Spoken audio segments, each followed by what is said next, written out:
get your 65-pound bag of popcorn. Yeah. Well, you also recently got into a bit of a Twitter thing with Donald Trump Jr. Oh, my. A lot of people are, of course, frustrated by Trump's reaction to the terror attack here in New York.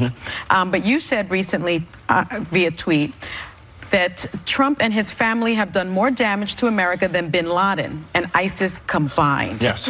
Do you believe that?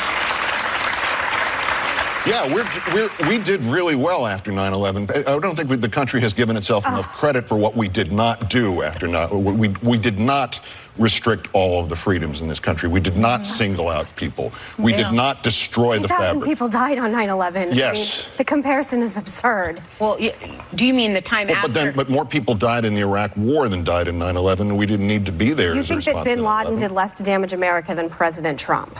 Yes. Can I tell you something? When I hear rhetoric like that, I think Whoopi and I are in agreement that we want Americans to come together. And rhetoric like that is so damaging. And by the way, my brother fought in the Iraq War and deployed numerous times. So before we start tit-for-tatting, there's a lot of service in my family. Yes. So I don't understand when you're saying things like that. Bin Laden was dedicated to the destruction of everything that we hold dear in our freedom. So when you perhaps some people think Trump is dedicated to the destruction. I believe I'm asking the question. I believe I'm asking people. Well, actually, it was my question. Okay, so what's your answer? So somebody asked you, damn. Right, what's the question? The question is, my question was, do you honestly believe that? Why is you're making you're saying that going into Iraq was worse than what bin Laden did on 9/11, is what you said, and that's you believe that? Off. Yeah. I do, and it's not about disrespecting the troops in the slightest.